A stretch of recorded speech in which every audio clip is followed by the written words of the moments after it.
நல்ல அற்புதமான ஒரு முன்னுரையை கொடுத்தாங்க. கேட்கவே ரொம்ப சந்தோஷமா இருந்தது. ஏன்னா அது நானே வெளியே இருந்தது. ஏன்னா நம்மளை பத்தி நாமளே சொல்றதா யாரும் சொல்லுங்க. உங்களை எல்லாம் பார்க்கும் போதே பெருமையாக இருக்கிறது நண்பர்களே.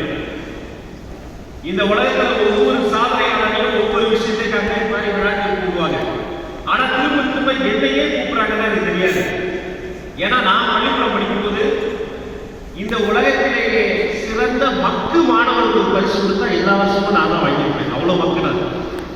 சில பேர் சொல்லுவாங்க நான் பிறவிலேயே பாடகர் சார், நான் பிறவிலேயே டான்சர் சார். நான் சொல்லுவேன் நான் தான் பிறவிலேயே மக்கு சார்.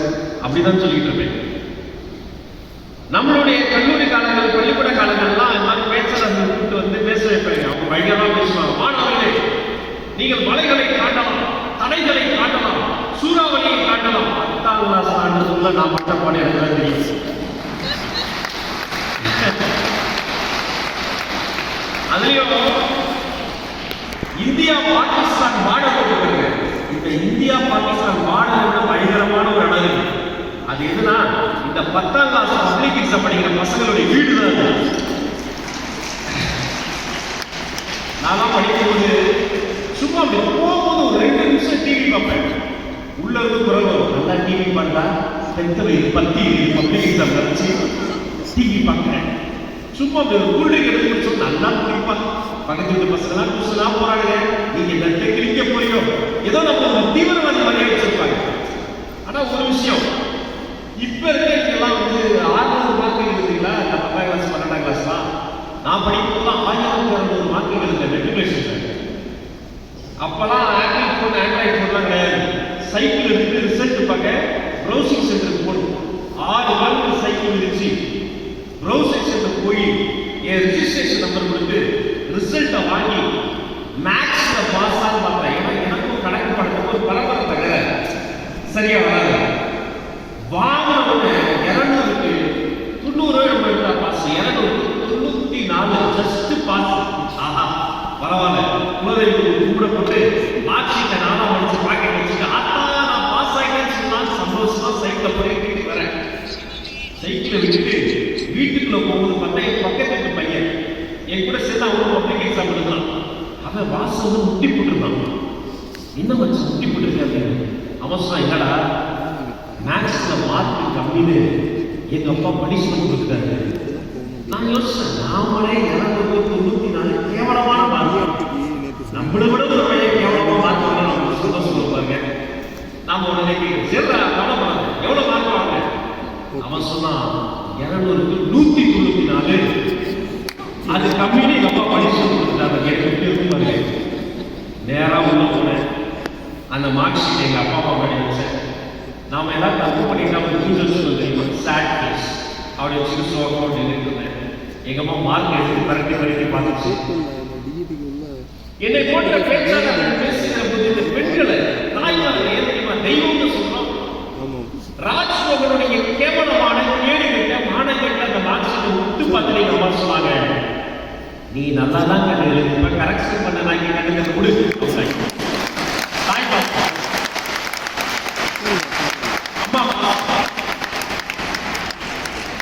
எங்கம்மா அடுத்து ஒன்று சொன்னாங்க. அப்பதான் எனக்கு ஹார்ட் அட்டாக் இருந்துச்சு. கண்ணு நீ வேணா ரீவல்யூஷன் புரியணும் எழுதுற எனக்கு தெரியும் சார். நான் 50 மார்க்கு தான் இருந்தேன். யாரோ ஒரு புண்ணியமா 5 மார்க் போடல கிரேஸ் மார்க் 44 மார்க் எக்ஸ்ட்ரா பண்ணி பாஸ் பண்ணிட்டு குடும்பமா அம்மா எத்தனை வருஷம் கஷ்டப்பட்டு நீ டீ காஃபி ஜூஸ் போட்டுட்டு அப்பட்டு கொடுத்து ஜூஸ் சென்டர் போயிட்டு வந்து கஷ்டப்பட்டு பாடுபட்டு விடிய குடிச்சிருந்து எழுதி வராத மார்க்கு 500 ரூபாய் கட்டி டிபாலிஷன் வந்து இப்போ பரம்பரைக்கு அசிங்கப்பட்டு வேண்டாமா அப்படிங்க. எங்கம்மா ஒரு ஆளுநர் ஒண்ணு என்னன்னாலும் பார்த்துக்கலாம்டா, நம்ம மேனேஜ்மெண்ட் சீட் வாங்கிடலாம். ஏங்க இந்த கம்ப்யூட்டர் சயின்ஸ் எவ்வளோ சொல்லுவாங்க, இந்த இஸ்ரோவில் சேர்றோம்னா எவ்வளோ ஆகும், நாசால எவ்வளோ கேட்பாங்க. எங்க அம்மா இப்போ வரைக்கும் நாசாவும் இன்ஜினியரிங் காலேஜ் நம்பிக்கை. எங்க அப்பா அப்படியே பார்த்துருக்காங்க. ஒன்றுமே சொல்லுவாங்க. ஒரு அரை மணி நேரம் கழிச்சு இனி எப்படி கொடுத்தாரு தனியா கூப்பிட்டு சொன்னாரு, மகனே நீ யாருக்கு எனக்கு தெரியும், நான் யாருக்கு உனக்கு தெரியும். உனக்கு படிப்பு சரியா வரல, நான் வேணா காசு தரேன், வியாபாரம் பண்ணி குறைச்சிக்கோ, படிக்காத. எங்க அப்பா அதை சொல்லலைன்னா உண்மையிலேயே நான் அந்த திட்டத்தில் தான் இருந்தேன். அவர் நம்ம அப்பாவே ஒரு டிகிரி கொடுத்து, நம்ம அப்பாவே ஹைகோர்ட்ல செக்ஷன் ஆஃபீஸில் வேலை பார்க்குறாரு, நம்ம பரம்பரையில் எல்லாரும் படிச்சுக்கிறாங்க, நம்மள மட்டும் படிக்காது. Don't underestimate me. இந்த நாள் உங்க டைரி குறிச்சு வச்சுக்கிறது சண்டை போட்டு வீட்டில் இருந்த காசையெல்லாம் பிடிங்கி எடுத்து போய் சென்னைக்கு மிக அருகே ஒரு இன்ஜினியரிங் காலேஜ் சேர்ந்தேன். இன்ஜினியரிங் காலேஜ் சேர்ந்து ரொம்ப சந்தோஷமா இருந்தது. போன உடனே கலர் ட்ரெஸ், ஐடி கார்டு, அதுவும் வீட்டு வாசலுக்கே பஸ் வருங்க, மஞ்சள் பெயிண்ட் அடிச்ச பஸ். ஏறி உட்காந்தோம்னா ஒரு மணி நேரம் உல்லாச பயணம் மாதிரி போய் காட்டுக்குள்ள இறங்குறாங்க. இறங்கினோட ஒரு பெரிய கேட்டு, அவ்வளோ பெரிய கேட்டு தான் நான் வாழ்க்கையில பார்த்தது. இல்லை ஒரே ஒரு வாட்டி தேட்டர்ல பார்த்தேன், ஜுராசிக் பார்க். இது பயங்கரமான இடம், அங்கதான் பார்த்தேன். உள்ள நுழைஞ்சு அப்படியே உருவாக ஜாலியா இருக்கும். அந்த முதல் வாரம் இருப்பாரு.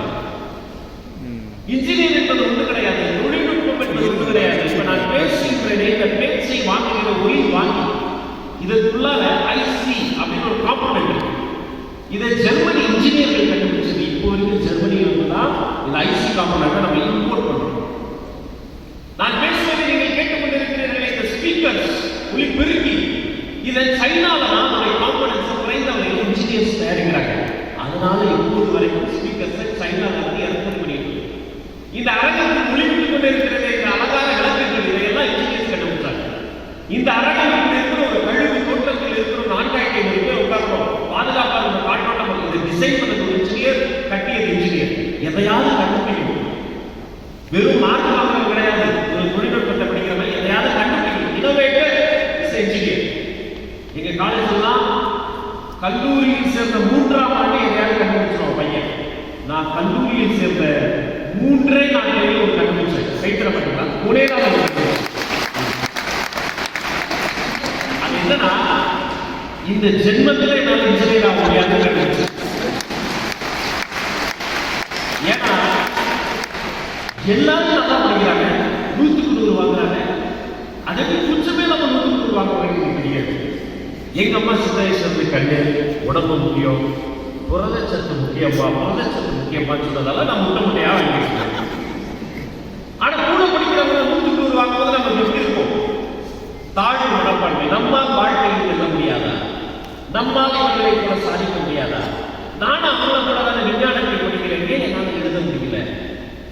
இந்த அரங்கில் இருக்கக்கூடிய என்னை போன்ற ஒரு தம்பி தங்கைக்கு இதே சிந்தனை இருக்கலாம்.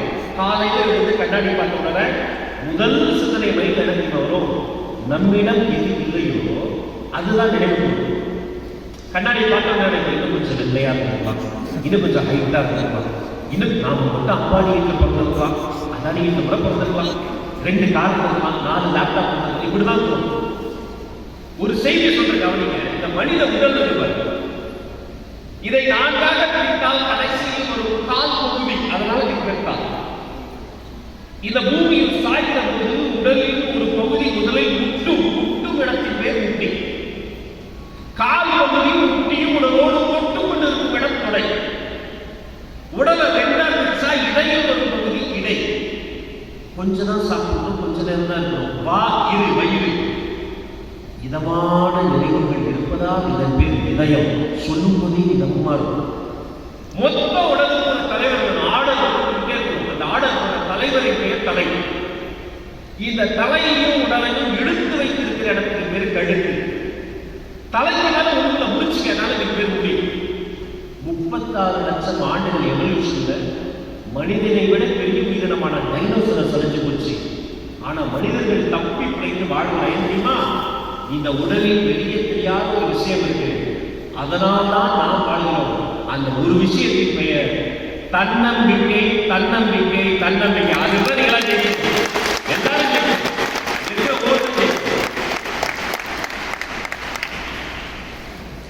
நான் காத்திருக்கேன். நான் யாரும் இந்த கண்டுபிடிக்கு காட்டுவேன். ஒரு நாள் ஒரு ராஜ்மகன்னா யார்? என்னுடைய நாள் நான் காத்திருக்கேன். விடாமுயற்சியோட காத்திருந்தேன். தாழ்வு மனப்பான்மை தூக்கி போட்டு காத்திருந்தேன். அந்த நாள் வந்தது.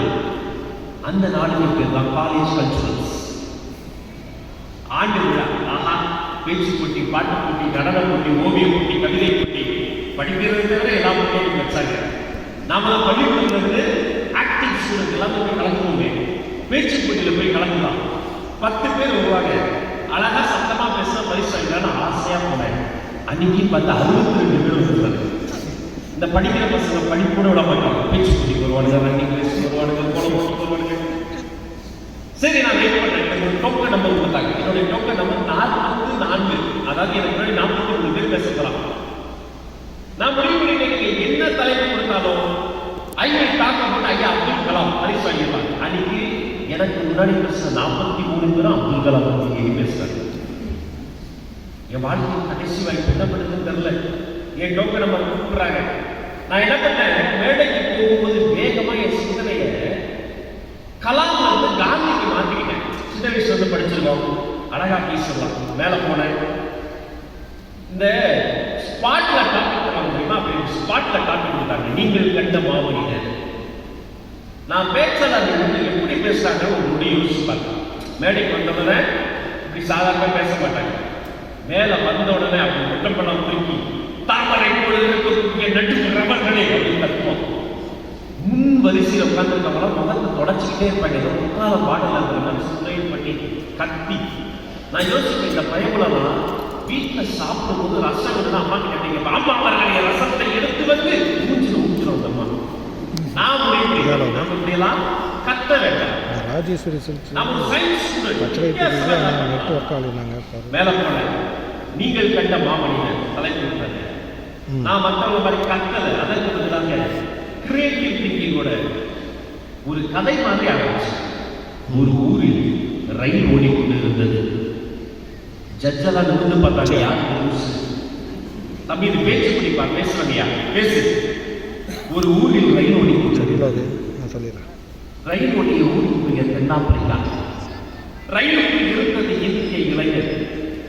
அவர் கண்களில் கனவு இருந்தது, கைகளில் முதல் வகுப்பிற்கான பயணச்சீட்டு இருந்தது, பை நிறைய புத்தக குவியில் இருந்தது, அவர் உடம்பில் கோட்டும் சூட்டும் இருந்தது, இன்னொரு பையில் நிறைய பணமும் இருந்தது. ஆனால் அவரது மேனி பார்ப்பதற்கு இல்லை கூட கருப்பாக இருந்தது. அவர் கருப்பாக இருந்த ஒரே காரணத்தால் கழுத்தை பிடித்து கீழே தள்ளினார்கள். கீழே விழுந்த மனிதனின் பெயர் மோகன்தாஸ் கரம்சந்த். நிறைவேறுகிறார்கள். தென்னாப்பிரிக்காவில் எழுந்து நின்ற மகாத்மா காந்தி. அவரை பற்றி தான் பேசுகிறேன் ஆரம்பித்தேன். உடனே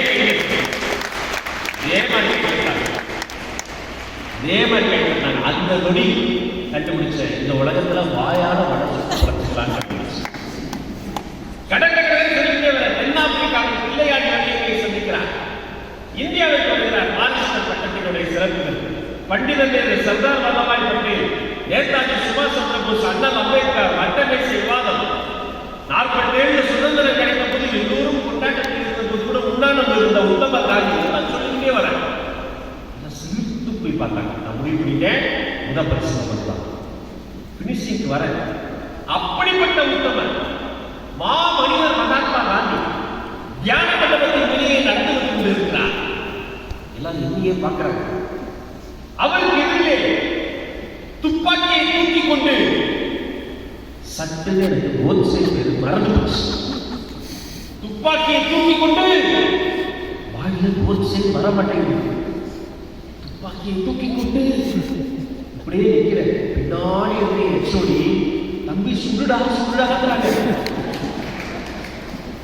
நாம எதையாவது மறந்துட்டோம்னா எக்ஸாம்ல அப்படியே கண்ண மூடி யோசிச்சு தெரியுமா, அப்படி கண்ணெல்லாம் மூடி அப்படி யோசிச்சு ஒரு சைடு பிரெயின் சொல்லுது கொண்டவன் பேரு கோல தான் ஸ்டார்ட் ஆகும், இன்னொரு சைடு பிரெயின் கோல ஸ்டார்ட் ஆகுமா கொன்னது கோயில் சாமியா கோபால் சாமியா கோட்சே பாக்கி தூக்கி கொண்டு கை நட்டுங்குது, கண்ணு கலங்குது, வேர்த்து கொட்டுது. எவ்வளவு நேரம் எப்படி இருக்கிறது? எனது வாழ்க்கையின் கடைசி வாய்ப்பு நண்பர்கள் எல்லாரும் இதையே பார்க்கிறாங்க. அவமானம். அந்த மேடைக்கு இருந்து இறங்கி விட்டேன். 17 வயசு, மன அழுத்தம், டிப்ரெஷன், எல்லாரும் அதை தாண்டி முடியும். அந்த டிப்ரெஷன்ல என் காலேஜ் பின்னாடி ஒரு பாழும் கிணறு நோக்கி ஓடுற கட்டும் மன அழுத்தம் குடு குடு குடு குடு குடு ஓடி அந்த பாழு கிணத்துல தாண்டி கேன்டீன்ல முட்டை பப்ஸ் வாங்கி சாப்பிட ஆரம்பிச்சேன். இவ்வளவு பெரிய சோப்பு சாப்பிட்டா கொஞ்சம் சால்வாகும். இதுவும் கொஞ்சம் என்ன பண்ணுறது தெரியாம முட்டை பப்ஸ், ஃப்ரூட்டி, மென்டோஸ், சமோசா இதெல்லாம் சாப்பிட்டு இருந்தேன். போட்டி முடிந்தது. நல்ல அருமையான நடுவர்கள் தீர்ப்பு சொல்றாங்க. ஸ்பீக்கர்ல கேட்டுக்கிட்டு இருக்கேன். நல்லா அட்வைஸ் சொல்றாங்க. எல்லாரும் நல்லா பேசுறீங்க, மாணவர்கள் நல்லா பேசுறாங்க, நியூஸ் பேப்பர் படிங்க, தமிழ் நல்லா வாசிக்க, சயின்ஸ் ஸ்டூடெண்ட்ஸோட பேசுறீங்க, எல்லாம் பேசிக்கிட்டே வராங்க. நான் அதை கேட்டுக்கிட்டே இருக்கேன். எல்லாத்தையும் சொல்ல நினைச்சு எல்லாரும் நல்லா பேசுறீங்க. அதுல முதலாம் ஆண்டு மாணவர் ராஜ்முகன் ஒரு தம்பி காந்தியை பத்தி வித்தியாசமா ஆரம்பிச்சு வரிசை முறையாக கிரானலாஜிக்கல் ஆர்டர்ல காந்தியை பத்தி கடற்கரை சொல்லிக்கிட்டே வந்து கடைசியில காந்தி செத்த துக்கத்தை சொல்ல முடியாம அழுதுகிட்டே போட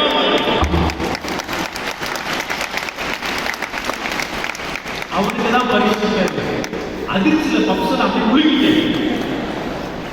நம்ம மேடம் மாதிரிதான் ஒரு வயிற்றுல ராஜ்முகன் எங்க இருந்தாலும் மேடைக்கு ஓடி ஓடி திரும்ப நானும் ஓடுறேன். வேலை யாரெல்லாம் கை கொடுக்குறாங்க, பாராட்டுறாங்க. அந்த ஜட்ஜி கேட்கிற தம்பி அதான் பரிசு வைப்பீங்க, ஏன் இன்னும் ஒரு மாதிரி இருக்கிறது? நான் சொல்றேன், ஐயா துண்டை அடைக்க முடியாது. அதுக்கு அவங்க ஏப்பா காந்தி அவ்வளோ செத்து துப்பை தொண்டை அடைக்கிட்டே இருக்கிறாங்க.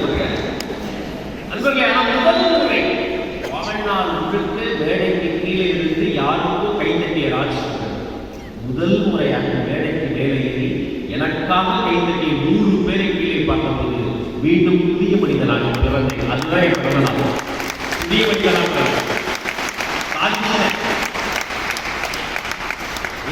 ராஜ்முகன் தமிழ் பேச்சு ராஜ்முகன் மாறி போனேன். அடுத்த நாள் நான் கல்லூரிக்குள்ள நடந்த போற எல்லாரும் கை கொடுக்குறாங்க. ஒரு வெற்றி வருவதற்கு முன்பு வரை நான் நடந்து கூட யாருமே பேச மாட்டாங்க. எனது காலேஜினுடைய ஹாஸ்டல்ல ஒரு நாய்க்குட்டி வளர்ப்பாங்க. அது என்னை கேட்டால் ஒரு சாப்பாடு தட்டை ஒழித்து விட்டு போடும், ரொம்ப அந்த சாப்பாடை நான் நினைக்கிற மாதிரி. ஆனா நான் வெற்றி பெற்ற அடுத்த நான் நடந்து போற சீனியர்ஸ் பேசுகிறாங்க, தட்பாய் ஒளி ஃபர்ஸ்ட் இயர் ஸ்டூடெண்ட் எல்லாரும் ஜெயிச்சா பயங்கரமான பையன். பிரின்சிபல் கூப்பிட்டு விடுறாங்க, டீன் கூப்பிட்டு விடுறாங்க, பிளேஸ்மெண்ட் ஆஃபீஸர் கூப்பிட்டு விடுறாங்க. தம்பி ஏதோ பயங்கரமா பேசுறியாமே, நம்ம காலேஜ் ரெப்ரசன்ட் பண்ணி பேசுறியா? பேசுவார் சார். உனக்கு ஓடி கொஞ்சம் கொஞ்சமாக என்னை நான் அறிந்து கொள்ள ஆரம்பித்தேன். வாழ்க்கையில் 2 நாள் முக்கியம். ஒன்று இந்த தாயும் தந்தையும் நமக்கு உயிர் கொடுத்த நம்முடைய பிறந்த நாள், அது அவங்கள காலம் போட்டு வணங்கணும். 2 இந்த வாழ்க்கையில் நான் எதற்காக பிறந்திருக்கிறேன் என்று நீயே உன்னை கண்டுபிடிக்கும் அந்த நாள். பர்பஸ் ஆஃப் யுவர் லைஃப் என்னை கண்டுபிடிக்கிற நாள், அதுதான் உண்மையான பிறந்த நாள். அது வரும். பிரின்சிபல் கேட்ட தம்பி நீ என்ன பண்ற? இந்த சப்ஜெக்ட்லாம் போய் லைப்ரரியில் புக்ஸ் எடுத்து படிக்கிற. வெறும் மைதானத்தில் சுற்றுவதை குறைத்துக் கொண்டேன். நூலகம் சென்றேன். நமக்கு என்ன வராது? மேக்ஸ் வராது, கல்வி என்ன வரும்? தமிழ் வரும், இங்கிலீஷ் வரும். இதுல எல்லாத்தையும் எடுத்து படி. நான் மேக்ஸ் நல்லா படிப்பாங்க ஒரு பையன், அவனுக்கு போகும். அவனுக்கு தமிழ் வராது, அவனுக்கு இங்கிலீஷ் வராது. நான் சொல்றேன், நான் இதை கற்கிறேன், நீ எனக்கு அதை கற்றுக் கொடு. ஒரு பரஸ்பரம் பொருத்தம். என் கல்லூரிக்காக பேச்சுக்குடிகளுக்கு போய் பேச ஆரம்பித்தேன். என்னுடைய மண்டல அளவில் வெற்றி பெற்றேன், மாவட்ட அளவில் வெற்றி பெற்றேன், மாநில அளவில் வெற்றி பெற்றேன். விஜய் தொலைக்காட்சி தமிழ் பேச்சு எங்கள் மூச்சுன்னு ஒரு நிகழ்ச்சி, தமிழ்நாட்டின் தலை சிறந்த பேச்சாளருக்கான தேடல் அறிவிச்சாங்க. எனது கல்லூரியின் சார்பில் என்னுடைய பிரின்சிபல் என்னை அழைத்து கலந்து சொன்னார். வயது கொண்டே சென்றேன். போட்டியாளர்கள் யார் தெரியுமா? BA தமிழ் படித்தவர்கள், MA MPhil முடித்தவர்கள், PhD முடித்து புலவர் பட்டம் வாங்கியவர்கள், அவர்களுக்கு பாடம் எடுக்கக்கூடிய பேராசிரியர் பெருமக்கள் கிட்டத்தட்ட 1 லட்சம் பேர் கலந்துட்டாங்க. ஒரு வருடமாக நடைபெற்ற போட்டி. நான் யாரு? Last bench student. சரியா படிக்க மாட்டேன், தாழ்வு மனப்பாட்டேன். ஆனால் 1 வருட காலமும் ஒவ்வொரு சுற்றா போய்கிட்டே இருக்கேன். அது 1 வருட நிறைவு. ஒரு லாஸ்ட் பெஞ்ச்ல இருந்த ராஜ்முகன் அந்த 1 லட்சம் பேரையும் தோற்கடித்து தமிழ்நாட்டின் தலை சிறந்த பேச்சாளர் என்ற முதல் பதக்கத்தை வாங்கினேன் என்பதை பயன்படுத்தி என்னால முடியும்னா உங்களாலும் முடியும். நமக்கு என்ன தேவை? கொஞ்சம் நம்பிக்கை, கொஞ்சம் தன்னம்பிக்கை, சுற்றி ஒரு நல்ல நண்பர்கள். இந்த மாதிரி ஃபங்க்ஷன் தான் போனோம். எங்க உட்கார்ந்து ரொம்ப முக்கியம். சில பேர் நல்ல கைக்கு உற்சாகமா இருக்கும், அவங்க கூட உட்கார்ந்தவங்க நாம உருட்டுறோம். சில பசங்க இருக்காங்க, இடி விழுந்து எல்லாமே மாதிரி இருக்கும், அவனும் சிரிச்சு சந்தோஷமா இருக்க மாட்டான். நாம கொஞ்சம் உற்சாகமா சிரிச்சா உனக்கு என்னப்பா ஜாலியா இருக்க அப்படின்னா சந்தோஷம் ஒரு தொற்று நோய் தான். ஆனா பாசிட்டிவான ஒரு தொற்று நோய். உற்சாகமா அப்படிதான். கிரிக்கெட் கிரவுண்ட்ல பாருங்க, ஒரு பவுலர் சோர்ந்து போகும்போது விக்கெட் கீப்பர் கைத்தட்டி உற்சாகப்படுத்துவாங்க.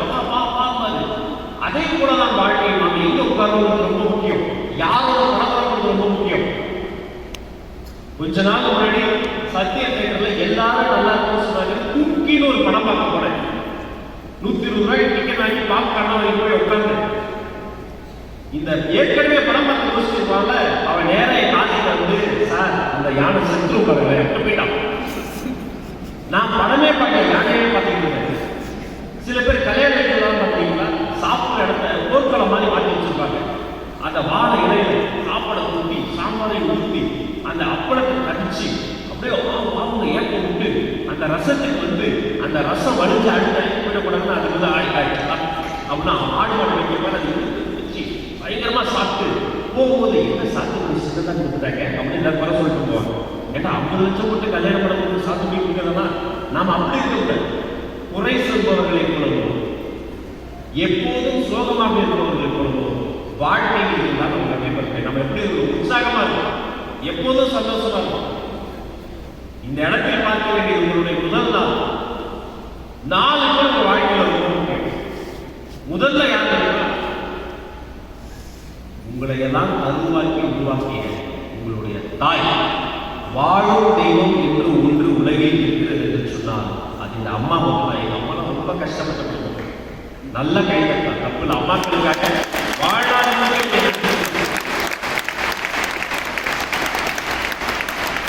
அம்மா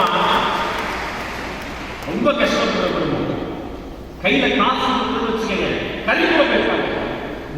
எல்லா கதையும் எனக்கு பண்ணிட்டு அம்மா விரும்புறது தான் சாப்பிடுவாங்க. நான் கேட்பேன் ஏமா இல்லடா எனக்கு கறி பிடிக்காது பல்லு வலி சாப்பிடுவோம் ஏன் அப்படி பண்ணாங்கன்னு சின்ன வயசுல புரியல.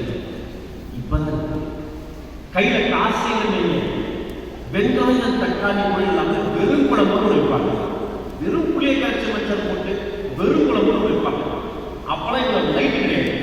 ஒரு 60 வாட்ஸ் பல்பு மஞ்சள் கலர்ல நான் படிக்கிறதுக்கு மட்டும் தான் போட்டுருப்பாங்க. நான் படிச்சு முடிச்சு ஆஃப் பண்ணிடுவாங்க. மெழுகுவர்த்தி வெளிச்சத்துல வெறும் குழம்பு வச்சு குழஞ்சும் குழையாம அப்படியே ஒரு சோறு போட்டு நைட்டு 7 மணிக்கு அதை சாப்பிட்டு ஊருக்காட்டிலே ஒரு சாப்பிடுவோம். நண்பர்களை தமிழ் பேச்சு டைட்டில் வினராத பிறகு Canada, America, Singapore, Malaysia, east Africa, Hong Kong எல்லா உலக நாடும் போய் பேசிட்டு வந்திருக்கிறேன். 7 ஸ்டார் ஹோட்டலில் தங்கியிருக்கிறேன். பிசினஸ் கிளாஸ் ஃபிளைட்ல போயிருக்கிறேன். ஆனா எந்த 7 ஸ்டார் ஹோட்டலினுடைய 7 நட்சத்திர உணவகத்தினுடைய சாப்பாடும் எங்க அம்மா வச்ச நிறுவனம் சுவையுடைய கால் கூட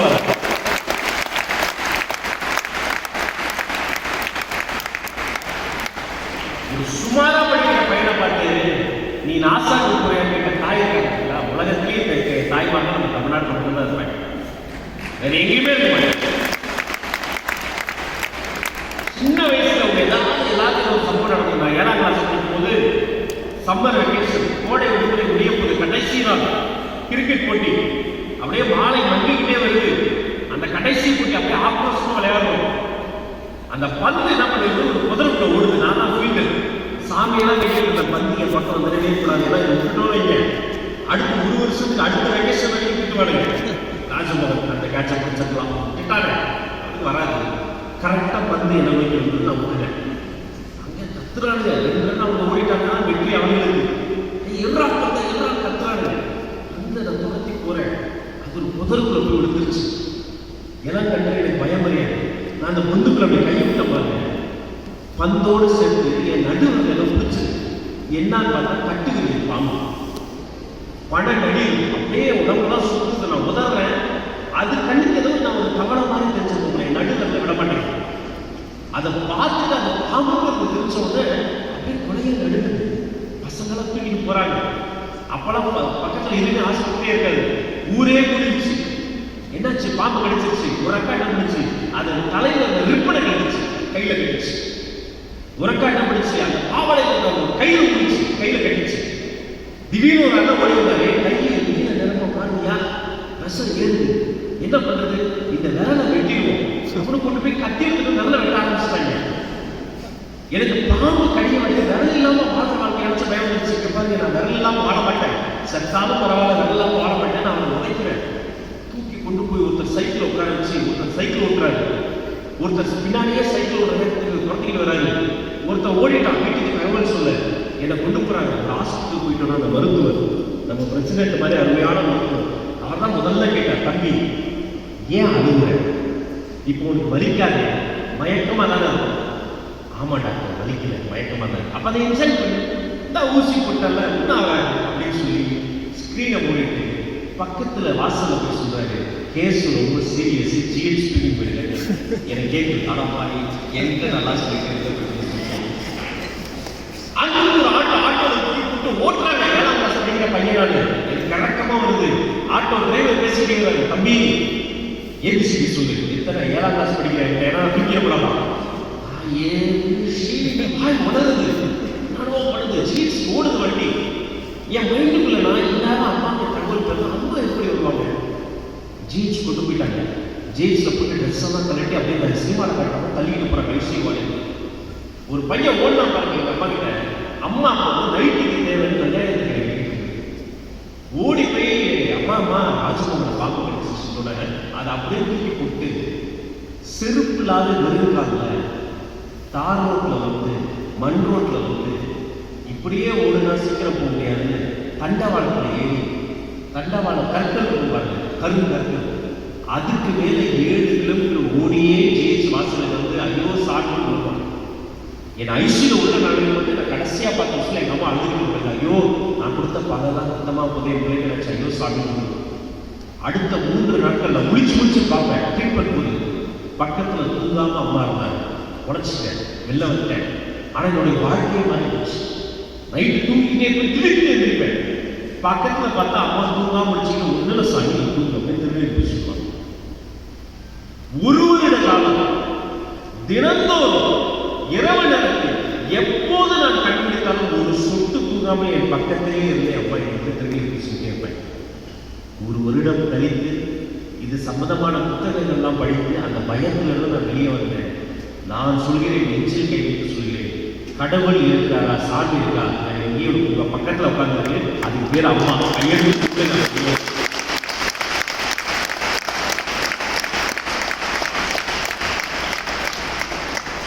5வது பக்கம் இன்னொரு சில தாய்மார்கள் இருக்காங்க, வயது வேலை பார்ப்பாங்க. அந்த மரத்துல கூலி கட்டி சேலையில குழந்தைய கொஞ்சம் வேலை பார்ப்பாங்க. நாட்டு நட்டிக்கிட்டே தொலைத்து போயிடுவாங்க. திடீர்னு குழந்தை ஆட ஆரம்பிச்சு. அந்த குழந்தைய தாய் பயிர் பண்ணிருக்காங்க. 2 பேர் பண்ணி பெரிய வயலாம் சோழன். அந்த அம்மா குழந்தை அழுது வாய் தொண்டை காய்ச்சல். இன்னொரு தாய் தூக்கி தாய்ப்பால் கொடுத்துருவாங்க. ஐயோ குழந்தை அழுது பச்சை அழக்கூடாது, தூக்கி பால் கொடுத்துருவாங்க. தாம் உள்ள மட்டும் இல்லை, எல்லா முறையும் நல்லா இருக்கும் நினைக்கக்கூடிய ஒரே ஒரு இடம் இந்த தெய்வங்கள் தாய்மார்கள்.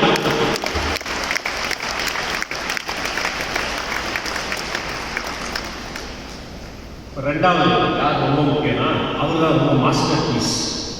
நம்ம கூட ரொம்ப பிரச்சனை பண்றது தான் அவருடைய ஹாபி. அவருக்கு பேர் தான் அப்பா.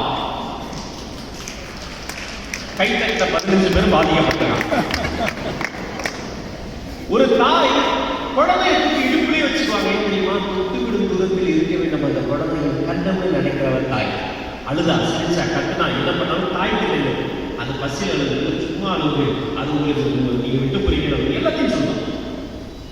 அதே குழந்தையை தூக்கி அப்பா தோளுக்கு மேல வச்சுக்குவாரு. ஏன் தெரியுமா, நான் பார்க்காத வேறத்தை கூட என் குழந்தை பக்கம், பையன் பக்கம், பொண்ணு பக்கம் நினைக்கிறவர் தான் அப்பா. உலகத்திலேயே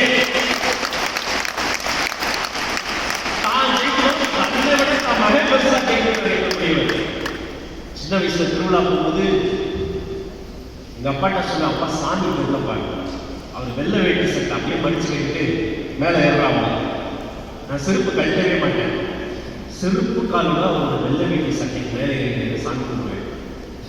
அப்ப நினைச்சேன், நான் பார்த்து கும்பிடுவதுதான் சாமி. இப்பதான் தெரியுது, நான் யார் மீது ஏறி நின்றனோ அவர் தான் என் கூட சாமியை கும்பிடுவார். அப்பாக்கள் ரகசியம் சொல்றேன். 40 தாண்டி விட அப்பாக்கள் இருக்காங்க பாருங்க, லேசா நெஞ்சு வலிக்கிற மாதிரி இருக்கும் சார். வெளில சொல்ல மாட்டாங்க.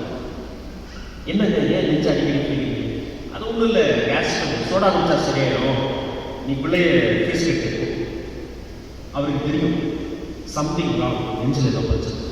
ஆனா இப்போ ஆஸ்பத்திரி போய் படுத்தோம்னா 3 லட்சம் 5 லட்சம் காசு போயிடும். வேண்டாம், நம்ம பிள்ளை படம் பண்ணி மகனும் காலேஜ் முடிச்சு ஒரு 6,000 வேலைக்கு கேட்டால் போகும். அப்புறம் பார்த்துக்கலாரு, தன்னுடைய ஹார்ட் அட்டாக்கை கூட, ஹார்ட் ஆப்ரேஷனை கூட தள்ளி கொடுக்கிற தெய்வங்கள் உலகத்திலேயே தந்தை மரணம் தமிழ்நாட்டில் மட்டும்தான். நிலக்கிற தான் தலையில் சொல்றேன் நினைக்கக்கூடியவர் ஆசிரியப்பட்டவர்.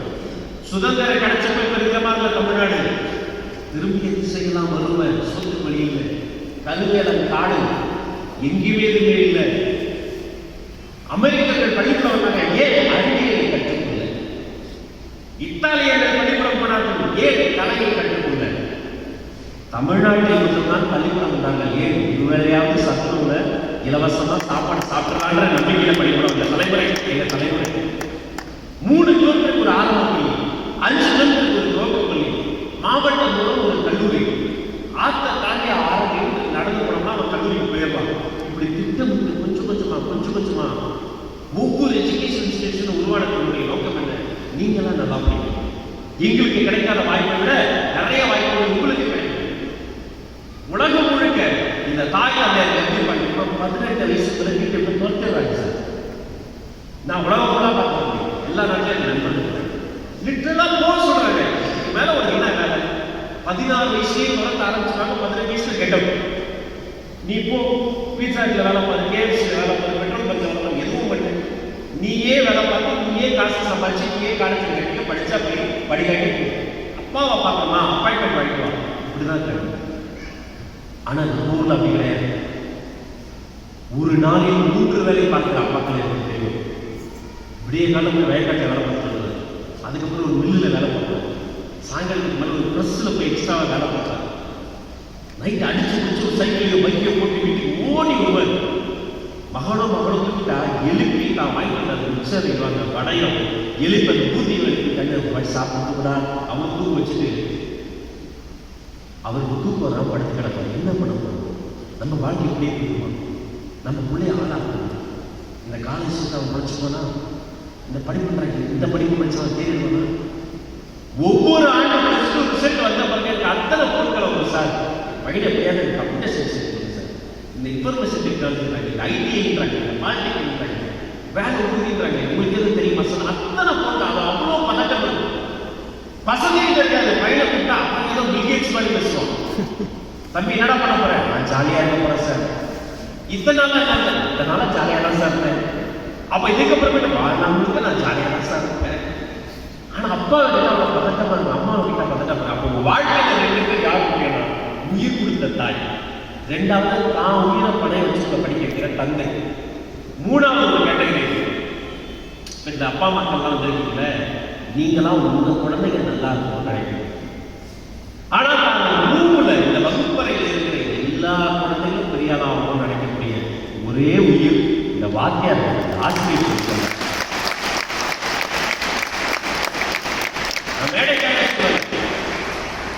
இந்த மேடையில் எங்களையெல்லாம் முன்னாடி வெளிச்சத்தில் உட்கார வச்சுருக்கீங்க. இத்தனை பேர் உட்காந்துருக்காங்க. ஒவ்வொருத்தருக்கு பின்னாடி 2 டிகிரி, ஒவ்வொருத்தர் வீட்லையும் குழந்தை இருக்கு. அந்த குழந்தைய ஸ்கூல் அனுப்பிட்டு இந்த குழந்தைங்க நல்லா இருக்கிறதுக்காக இங்க வந்து சைக்கிள் உட்காந்துருக்காங்க. ஒவ்வொரு எக்ஸாம் அப்படியே பையன் படிக்கிறத விட அவன் பாஸ் ஆகணும் அவங்க பிடிக்கிறாங்க. நல்லா கை கேட்கலாம்.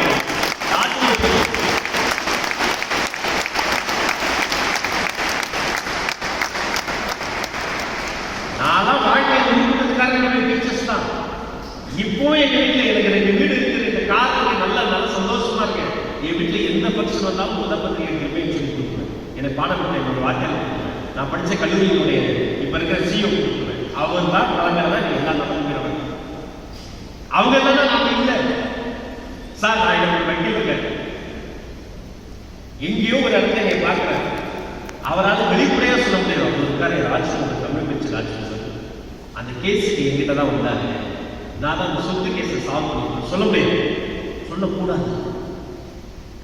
அவ்வளவு டாக்டர்ஸ் என் நண்பர்கள் இருக்காங்க.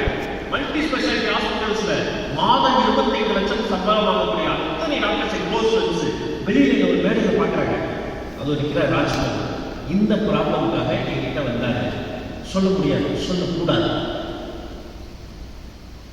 ஆனா எனக்கு 4ஆம் கிளாஸ் 3ஆம் கிளாஸ் எடுத்த ஒரு டீச்சர் ஏதோ ஒரு மேடையில் நான் பேசிக்கிட்டு போது தூரத்தில் நின்னாலும் சந்தோஷமா சொன்னாங்க, பேசுறாடி தம்பி ராஜ்குமார் 4ஆம் கிளாஸ் எங்கிட்ட தான் படிச்சாங்க, நல்ல பையன், அருமையான பையனு எனக்கு பாடம் எடுத்த ஆசிரியர் மட்டும்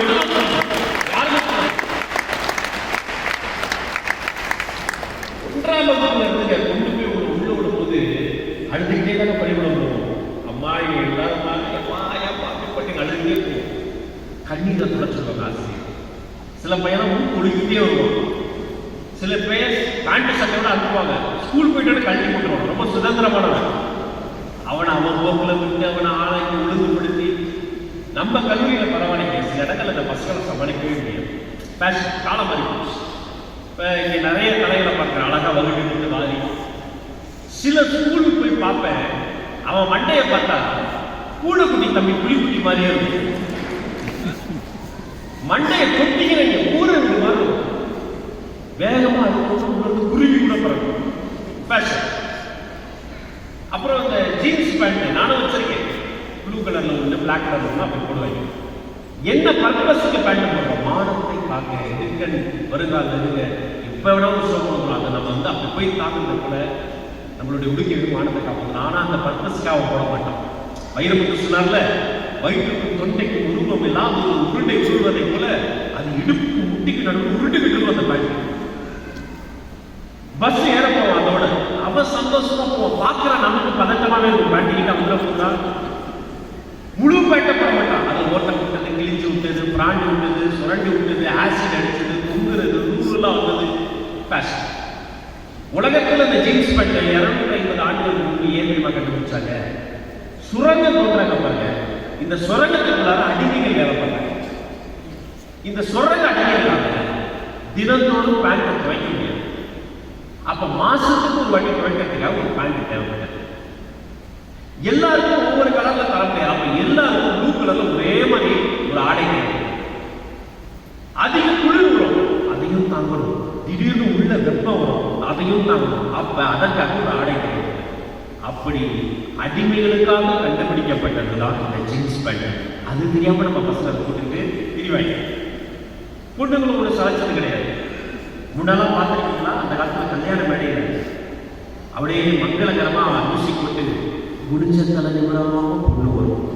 அது வந்து மணமகள். இப்ப பாருங்க, யூடியூப்ல பாக்குறேன், குத்து பாட்டுல டான்ஸ் ஆடினே வருது. சங்கீதம். அதுவும் முன்னாலாம் பாத்தீங்கன்னா வெளியவே வர மாட்டாங்க. நம்ம பெண்கள் வீட்டுக்குள்ள இருப்பாங்க. சத்தம் கேட்டா அப்படி ஜன்னல தான் கத்து பார்ப்பாங்க. என்ன அவருக்கு சட்டையா? அன்னைக்கு ஜன்னலுக்கு பின்னாடி பெண்கள். இன்னைக்கு பெண்களுக்கு பின்னாடி ஜன்னல். டிசைன் கட்ட வச்சது, இந்த வச்சது, ஸ்கிரீன் போட்டது. அதையும் சென்னையில தான் இப்ப லேட்டஸ்ட் டிசைன். இந்த பக்கத்துல இருந்து ஒரு கயிறு, அந்த பக்கத்துல இருந்து ஒரு கயிறு, நடுவில் முடிச்சு போட்டு முடிச்சு அவராம கீழே ஒரு குண்டு போட்டு ஏதோ கடைக்கிற போட பார்த்தீங்கன்னா ஃபேஷன். அப்புறம் இங்க இருந்து ஆரம்பிச்சு இந்த கையை முடிகிற வரைக்கும் கொசு வலை, டெங்கு ஃபீவரா எல்லாம் மாறி. இவ்வளோத்தையும் வீட்டில் ஒன்றும் சொல்ல மாட்டாங்க. ஏன்னா சின்னமா வளர்க்குறோம்ல, சரி விடு. இவ்வளோத்தையும் யார் தெரியுமா அனுபவிக்கிறது? தியாகிகளும் பென்ஷன் வாங்கிறது இந்த வாத்தியார், ஆசிரியர். அவன்கிட்ட சொல்லவும் முடியாது, சொன்னா கோபப்படுவான். நாளா 20 வருடமாக 100 ரூபா போய் பேசுறேன். முன்னெல்லாம் ஆசிரியர்களை கேட்கிற, சார் ப்ளீஸ், மேடம் ப்ளீஸ், பசங்களை அடிக்காதீங்க, பசங்களை திட்டாதீங்க, பசங்களை மிரட்டாதீங்க. இப்பெல்லாம் அவங்க கிட்ட சொல்றது, பசங்க கிட்ட சொல்றது, பாய்ஸ் ப்ளீஸ், டீச்சர்ஸை மிரட்டாதீங்க, டீச்சர்ஸ் பாவம், அவங்களும் ஒரு மனுஷங்க தானே. இந்தியாவினுடைய மிகப்பெரிய உயர்ந்த பதவியை பெற்றவர் டாக்டர் APJ அப்துல் கலாம். இந்தியாவினுடைய ஜனாதிபதி. அவருடைய பதவி ஏற்படுறாங்க. அவருக்கே ரொம்ப சீனியர். அவர் பார்த்தீங்கன்னா 80 வயசு பண்ணாங்க. அவருடைய பதவி ஏற்படுறாங்க. 100 பேரை தான் கூப்பிட்டாங்க. அந்த 100 பேரை முதல் வரிசையில அவருக்கு பாடம் எடுத்த ஆசிரியரை கூப்பிட்டு அமர வைத்த ஆசிரியருக்கு முன்பு ஜனாதிபதி பதவி பிரமாணம் எடுத்துக்கொண்டவர் தான் ஐயா APJ அப்துல் கலாம். நல்ல கேட்கலாம்.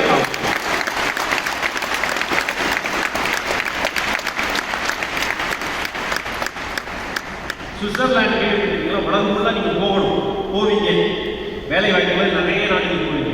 சுவிட்சர்லாந்துல அங்க வீர மழை கூட தூய்மையாக இருக்கும். சாலையில லிட்டரலா சோறு போட்டு சாப்பிடுவோம். பணக்கார நாடு சுவிட்சர்லாந்து. சாக்லேட் உலகமெல்லாம் பிரபலம். அந்த சுவிட்சர்லாந்து மே மாசம் 23ஆம் தேதி அவங்க நேஷனல் சயின்ஸ் டே கொண்டாடலாம். ஏன் நான் கேள்வி பார்த்தேன், மே மாசம் 23ஆம் தேதி அவங்க என்ன ஏதாவது அணுகுலை கண்டுபிடிச்சாங்களா? இல்ல. சுதந்திரம் வந்தனால இல்ல. மே மாதம் 23ஆம் தேதி அவங்க ஊருக்கு வெறும் 5.5 மணி நேரம் ஒரு மனிதர் வந்து போனார். அவர் வந்தனால நேஷனல் சயின்ஸ் டே கொண்டாடுறாங்க. வந்து போன மனிதரின் பெயர் தமிழ் மீடியத்தில் படித்து ஒரு நாளைக்கு 1 ரொட்டி சாப்பிட்டு தமிழ்நாட்டில் பிறந்து உலகமே புகழ்ந்த ஐயா ஏபிஜே அப்துல் கலாம். அவர் வந்தனால சுற்றுலா சயின்ஸ் அவர் கொண்டாடுவாங்க. அக்னி சிறைகள் படிக்கும்போது அவ்வளோ கண்ணீர் வருது. அதில் கொஞ்சம் தான் பதிவு பண்ணியிருப்பாங்க. உங்களுக்கு தெரியாத செய்திகள் நிறைய இருக்கு. அவருடைய வாழ்க்கையில் ஒரு பெரிய லெசன். சின்ன வயசுல அவர் பேப்பர் போட்டாங்க மட்டும் சொல்லுவாங்க. கடற்கரையில் இருந்த இளைஞர்களை பொறுக்கி தனது மாமா கடையில் போயிருக்கிறார். மளிகை கடையில் வேலை பார்த்தார். ரயில்வே ஸ்டேஷன்ல இருந்த சின்ன கடையில் வேலை பார்த்தார். அந்த கடையில் சாப்பிட்டாங்கத்தான் பேப்பர் போட்டு ஒவ்வொரு வீடு விடா போய் இந்தியா போட்டார். ஒரு நாள் சாப்பிடுகிற போது ரொட்டி கருகி வருது. அவங்க வாப்பா சொல்றாரு, கருகிற ரொட்டி தான் எனக்கு ரொம்ப பிடிக்கும், நான் எடுத்து சாப்பிட்றேன். இவருக்கு ஒரே சந்தேகம். குட்டி கலாம் தூங்கும்போது இரவு அப்பா கேட்கிறார், வாப்பா உண்மையே உங்களுக்கு கருகிற ரொட்டி பிடிக்கும்? அவங்க அப்பா படிச்சது கிடையாது. அவங்க அப்பா ஜனநாயகம் கிடையாது. அவங்க அப்பா அறிவியல் விஞ்ஞானி. அவங்க அப்பா அணு விஞ்ஞானி கிடையாது. சாதாரண ஒரு தமிழர். அவங்க அப்பா சொன்னாரு, மகனே கலாம், நம்மள மாதிரி தான் அம்மாவும் கஷ்டப்பட்டு வேலை பார்க்குறா. நம்ம வீட்டில் கரண்ட் வசதியெல்லாம் இல்லை. கஷ்டப்பட்டு சமைக்கும் போது ஒரு ரொட்டி கருகிடுச்சுன்னா அது தூக்கி போடுற அளவுக்கு நம்ம வீட்டில் வசதி இல்லை. கருகின ரொட்டியை சாப்பிட்றதால என்னுடைய வயிறுக்கு இன்னும் ஆயிடாது. ஆனால் ஏன் ரொட்டியை கருகினன்னு பெத்த தாய்க்கு எதிராக நீ பேசிட்டுனா அம்மா மனசு கஷ்டப்படும். அதனால தான் நான் அதை சாப்பிட்டேன்னு சொன்னாங்க. அதை பதிவு பண்ணிடுற கலாம் கடைசி வரைக்கும் இதே போலவே மேடையில் பேசிக்கிட்டே உயிரிவிட்ட மாமனிதர். அவருடைய வாழ்நாள் முழுக்க தாயும் தந்தையை தெய்வம் வச்சிருந்தார். காலேஜ் சேரணும், நீங்களாம் கஷ்டப்பட்டு சேர்ந்துருப்பீங்க. அவருக்கு சுத்தமாக காசு. சகோதரர்கள் சகோதரிகள் சைக்கிளை விட்டு சென்னையில் பெரிய கல்லூரி MITயில் போய் சேர்றார். ஒரு செய்தியை சொல்றாரு. அவர் பிறப்பால் இஸ்லாமியர். அவங்க குடும்பத்தில் அசைவம் சாப்பிடணும். MITயில் ஹாஸ்டலில் அசைவ சாப்பாடுக்கு கட்டுறதுக்கு அவர்கிட்ட காசு இல்லை. யோசிக்கிறார், நாம் இருக்க அசைவம் சாப்பிடணும்.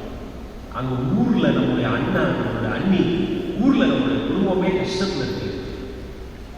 வேண்டாம், 10 ரூபா கம்மி சைவமே போகுது. காலேஜ் ஃபர்ஸ்ட் இயர்ல அசைவம் சாப்பிட்றது விட்டார். இஸ்லாமியர் குடும்ப கஷ்டத்தால அடுத்த 4+1 5 இயர்ஸ் நான்வெஜ்ஜை சாப்பிட காசு. சர்வ வல்லமை வாய்ந்த அமெரிக்காவின் கண்ணி வரலை விட்டு புக்கான அணுகுண்டு வெடிச்சு காமிச்சிட்டாரு. அசந்து போயிட்டாங்க. அதை நினைச்சா சந்தோஷப்பட்டாரா? இல்லை. அவங்க தான் ஹாஸ்பிட்டல் போறாங்க. கண்ணி வெடிகள் கால் இடந்த குழந்தைங்களை பார்க்குறாங்க. ஏன் உங்களுக்கு ஆர்டிஃபிஷியல் இவ்வளவு கடினமா இருக்கு? ஏன்னா அந்த வெயிட் அதிகம். மண்டையை வச்சுக்கிறாரு. நாம தான் நிறைய ராக்கெட் பண்ணவே. அந்த ராக்கெட் எப்படி தெரியுமா? நிறைய வெயிட் ஆனது. வெயிட் குறைவான மெட்டீரியல்ஸை கொண்டு பயன்படுத்தி பண்ணாங்க. அப்ப அதே வெயிட் குறைவான உதிரி பாகங்களை வச்சு ஏன் ஆர்டிஃபிஷியல் யூஸ் பண்ணக்கூடாது? நண்பர்களே, இன்றைய தினம் 2024 ஆப்கானிஸ்தானில் கண்ணி வழியில் ஒரு குழந்தை காலை இழந்தால் அந்த குழந்தைக்கு ஆர்டிபிஷியல் லிம்பு மாற்றுவார்கள். அது ஏபிஜே அப்துல் கலாம் கண்டுபிடித்தது. இன்றளவும் குழந்தைகளுக்கு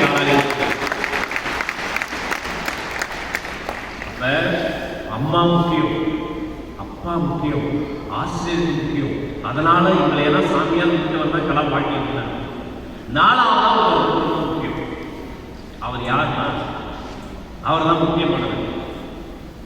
இப்ப இந்த அப்பா அம்மா வேணும்னு நீங்க யாராவது கடவுள்கிட்ட கேட்டீங்களா? இல்லை. அது வாய்ப்பு. சாமி சாமி என்ன வந்து இந்த பெருந்துறையில ஓகே இந்த அப்பா வேண்டாம், இந்த அப்பா செகண்ட் தருவாங்க, இந்த அம்மா ஓகே டெலிவரி பண்ணுங்க கேட்ட மாதிரி வாய்ப்பு.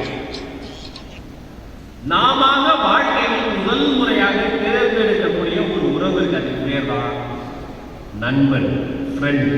நல்ல ஃப்ரெண்ட் ஒருத்தர் வாழ்க்கையில செலக்ட் பண்ணீங்கன்னா நீங்களும் ஒரு புரிஞ்சு அவங்களும் ஒரு குடும்பம். நல்லா கேட்க நல்லா கேட்க. நண்பன் ஒருவர் நல்லவனா இருந்தா நீங்களும் ஒரு பெரிய அவங்க. ஆப்கானிஸ்தான் பழமை சொல்லுது, இந்த இரும்பு இருக்குல்ல, இரும்பு இந்த இரும்பை நெருப்பில் போட்டோம்னா அது ஜொலிக்குமா, தங்கத்தை போல ஜொலிக்கும். அதே இரும்பை சாக்கடையில போட்டா அது துருப்பிடிச்சு அப்படி நாசமா போயிடும். சேர்க்க ரொம்ப முக்கியம். இரும்பை நெருப்புல போட்டா நெருப்பால அது தங்கம் கூட ஜொலிக்கும். அதே இரும்பை சாக்கடையில போட்டா அதுவும் அடிச்சா அப்ப ஒரு நல்ல நண்பனை நீங்க வாழ்க்கையில் செலக்ட் பண்ணுங்க. உலகம் ரொம்ப பெருசு.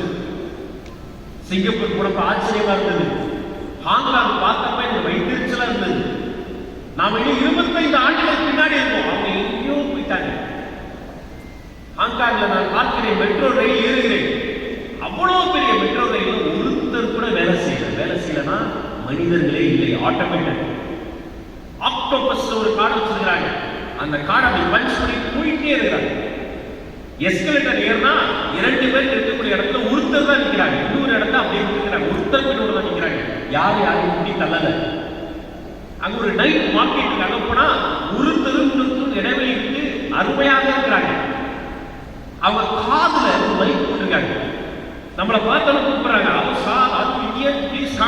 கூப்பிடுறாங்க. என்னடா சத்தம் எங்க இருந்து பார்த்தா கத்திலாம் பேசுறது இல்லை. இந்த காதில் இருந்து வாய்ப்பு ஒரு சின்னதாக ஒரு மைக் கொடுக்குறாங்க. ப்ளூடூத் ஒரு சின்ன ஸ்பீக்கர் வச்சுக்கிறாங்க. வர கஸ்டமர்ஸ் நீட்டா பேசுறாங்க. மெமரி ஃபில்லோட எனக்கு ஒரு அம்மா இருந்துச்சு. நான் யோசிச்சு பார்த்தேன், இந்த மைக்கை எங்க பார்த்துருக்கோமே, இந்த மைக்கு நல்லா இருக்கு. ஒரு ரோட்டில் ஆட்டாங்க இருக்கிற மைக்கு நான் எங்க பாய்ச்சேன், யூஸ் பண்ணேன். பெரிய பெரிய ஃபங்க்ஷன் நேரு ஸ்டேடியம் நடக்கும். பொன்னியின் செல்வன் இசை வெளியீட்டு விழாக்கு தலைமை பொறுப்பாளர் நான். அங்க நான் பயன்படுத்திய ஒரு மைக்கு ஹாங்காங்ல ரோட்டு கடையில் பயன்படுத்துறாங்க. சிங்கப்பூர் போய் பார்த்தபோது ஆச்சரியமாக இருக்கு. உலகத்திலேயே எங்களுக்கு சுதந்திரம் வேண்டாமல் கையெழுத்து கும்பிட்டு அழுத ஒரே நாடு சிங்கப்பூர். திரும்பிய திசையெல்லாம் கொலை கொள்ளை குப்பை மேடாது சிங்கப்பூர். நிலத்தடி நீரும் ஒரு சொட்டு தண்ணி இல்லை. இப்படி ஒரு ஸ்டேட் மாநிலம் வேணால் மலேசியா போட்டுச்சு. இப்படி ஒரு காலனி நமக்கு வேண்டாம் பிரிட்டிஷ் போட்டுச்சு. இறுதியா சிங்கப்பூர் ஒரு நாள் சுதந்திரம் வாங்குகிறது. விருப்பமேடு குப்பமேடு. அந்த சுதந்திரம் வாங்கின நாள்ல பிரதம மந்திரியா ஒருத்தர் பதவி ஏற்றுக்கிறார். தயவு செஞ்சு அவர் பேரை மைண்ட் வச்சுருக்காங்க. அவர் பேரு Lee Kuan Yew. Lee Kuan Yew பதவி ஏற்றுள்ளார பேசினார். ஒரு அனாதை குழந்தையை தூக்கி போடுவதை போல இந்த சிங்கப்பூர் எல்லாரும் தூக்கி போட்டீங்க. எனக்கு குப்பையா இருக்கு. இங்க கொலை நடக்குது, இங்க சொட்டு தண்ணி இல்லை. ஆனா இன்றிலிருந்து 30 ஆண்டுகளுக்குள்ளாக இந்த உலகத்துடைய ஃபர்ஸ்ட் நேஷன் முதல் தர நாடாக நான் மாற்றி காட்டுவேன் சம்மதம் போட்டார். 29வது ஆண்டிலேயே சிங்கப்பூரை உலகத்தினுடைய ஃபர்ஸ்ட் நேஷனாக மாற்றி காட்டிய ஒரு மாமனிதன் பேர் லீ குவான் யூ. அதற்கு காரணம் நம்மள மாதிரி டெக்னாலஜி படிச்சவங்க, தொழில்நுட்பம் படிச்சவங்க. அவர் கூப்பிட்டாரு, படிச்ச பசங்களை போது இங்க தண்ணி இல்லை, என்ன பண்ணலாம் சார்? மலேசியால இம்போர்ட் பண்ணலாம். எவ்வளவு நாளைக்கு இம்போர்ட் பண்ணலாம்? தண்ணியில் என்ன பண்ணலாம் சார்? வேற ஏதாவது நாட்டில் இறக்குமதி பண்ணலாம். எவ்வளவு நாளைக்கு இம்போர்ட் பண்ணலாம்? தேடுங்க, எப்படியாவது தண்ணி இருக்கும். அப்போ ஒரு மினிஸ்டர் சொல்ற நெற்காலம் சொன்னார், லீ நம்ம கழிப்பறையில தான் தண்ணி இருக்கு. டெக்னாலஜி படிச்ச இன்ஜினியர்ஸ் கேட்கிறார், லீ நான் ஒரு சேலஞ்ச் சொல்றேன், நம்ம கழிப்பறை தண்ணியை ரீசைக்கிள் பண்ணி சுத்தமான தண்ணியை மாற்ற முடியுமா? நண்பர்கள் 2.5 லட்சம் முறை அதை மறுசுழற்சி செய்து செய்து செய்து உலகத்தின் பரிசுத்தமான தண்ணியை சிங்கப்பூர் உருவாக்குறாங்க. இப்போதும் நீங்க சிங்கப்பூர் போனீங்கன்னா அங்க கவர்மெண்ட் தரக்கூடிய பாட்டில் ஏதோ ஒரு பாத்ரூம்ல இருந்து வந்தது. ஆனா அடிச்சு சொல்றேன், உலகத்தில் அதை விட பரிசுத்தமான தண்ணீர் கிடையாது. ஏன்? அங்க இருந்த விஞ்ஞானம் படித்த மாணவர்கள் தங்கள் வாழ்க்கையை கொடுத்து தண்ணியை உருவாக்குறாங்க. சிங்கப்பூர் எழுது ஊழல் பண்றானா அவனை கூப்பிட்டு விசாரி, 15 நாள் இரவு பகலா விசாரி. தப்பு பண்ணியெல்லாம் தூக்குல போடு, தப்பு பண்ணியா வேலை. பபுள் கம்பெனி துப்பாதான் கலப்பரம் பண்றியா? வேண்டாம். பபுள் கம்பெனி துப்புன 10 பேர் கூட்டு போய் கசைடி. போதை பொருளோட ஒருத்தர் ஏற்பட மாட்டானா அப்படியே கொண்டு போய் தூக்குப்படியில் போட்டு. ஒழுக்கம், உழைப்பு, லட்சியம், இது 3 தான் லீ குவான் யூ தாரகம். ஒழுக்கம், உழைப்பு, லட்சியம். கொஞ்சம் கொஞ்சமா சிங்கப்பூர் வளர்ந்தது. அவர் காதை போய் கிடைக்கிறாங்க, லீ நீங்க மேண்ட்ரின் மொழி பேசக்கூடிய சீனர். இன்னைக்கு சிங்கப்பூர் வளர ஆரம்பிச்சிருச்சு. ஆனா பிசினஸ் மேன் பூராவே தமிழர்கள். உங்க கேபினெட் அமைச்சர்கள் அத்தனை பேர்ல பெரும்பான்மையான தமிழர்கள். தமிழர்கள் கொஞ்சம் கட் பண்ணுங்க லீ அப்படின்னா. லீ குவான் யூ சிரித்துக் கொண்டே பதில் சொன்னார், இன்று சிங்கப்பூர் உலகத்தின் சொர்க்கபுரி. ஆனா இந்த காலத்தில் குப்பை மேலாக இருந்தது. குப்பை மேடாக இருந்தபோதும் நேர்மையாக உழைத்துக் கொண்டே இருந்த ஒரே இனம் தமிழினம். அவர்களை தூக்கி வெளியே போட மாட்டேன் சொன்னார்.